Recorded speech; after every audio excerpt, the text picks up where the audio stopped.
Bulletin का आगाज अहम खबर के साथ। पंजाब और खैबर पख्तूनख्वा इंतखाबात मुलतवी करने से मुतालिक केस सुप्रीम कोर्ट का नया बेंच आज 11:30 बजे समाअत करेगा।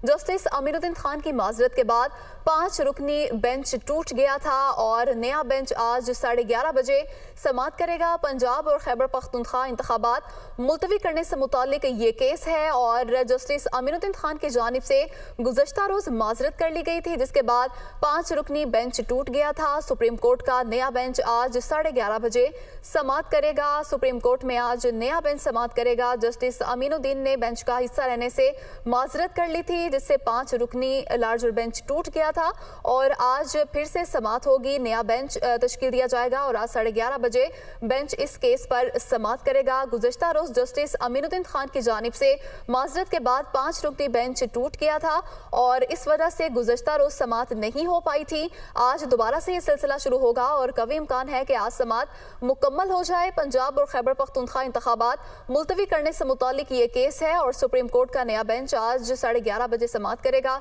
तफसीलात जानते हैं नुमाइंदा दुनिया न्यूज़ आमिर सईद अब्बासी से। जी आमिर, बताइएगा इस हवाले से आपके पास क्या तफसीलात हैं?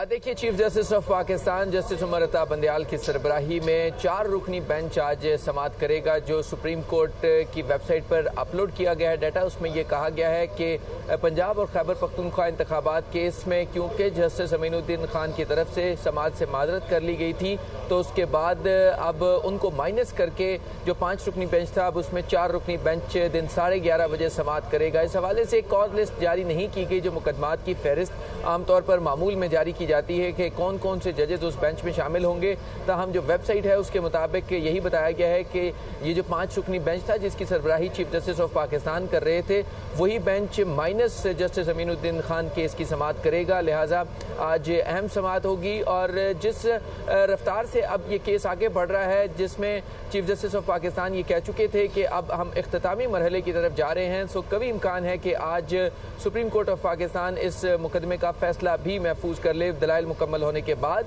क्योंकि इस मुकदमे में chief justice of Pakistan justice Umar Ata Bandial बार बार ये कह चुके हैं कि वक्त बहुत कम है और 90 रोज़ की जो डेडलाइन है वो पहले ही मुकम्मल हो चुकी है। लिहाजा मज़ीद ज़्यादा ताख़ीर नहीं की जा सकती इंतखाबात में। लिहाजा जल्द से जल्द अदालत भी चाहती है कि इस मुकदमे का फैसला कर दिया जाए। पंजाब और खैबर पख्तूनख्वा असम्बलियाँ तहलील होने के बाद इंतखाबात की जो तारीख दी गई थी 30 अप्रैल की, उसमें इलेक्शन कमीशन ने तब्दीली की थी, उसको मुलतवी कर दिया था और मौखर कर दिया था 8 अक्टूबर तक। इस अहम सवाल पर कि क्या इलेक्शन कमीशन सदर पाकिस्तान की मुशावरत के बाद जारी की गई तारीख में तब्दीली कर सकता है या नहीं कर सकता, ये वो सवाल था जिसके जवाब के लिए ये खुसूसी बेंच तश्कील दिया गया था।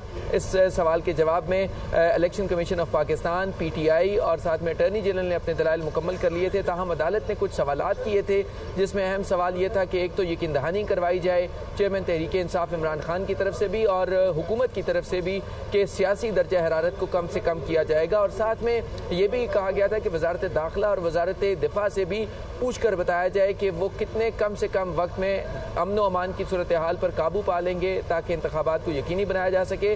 और साथ में इलेक्शन कमीशन को भी कहा गया था कि वो ऐसे क्रिएटिव वे आउट निकाल के लाएं ताकि इंतखाबात को जल्द से जल्द यकीनी बनाया जा सके इन तमाम हालात और मुश्किलात के बावजूद। जी, बहुत शुक्रिया, आपने तफसीलन अपडेट किया।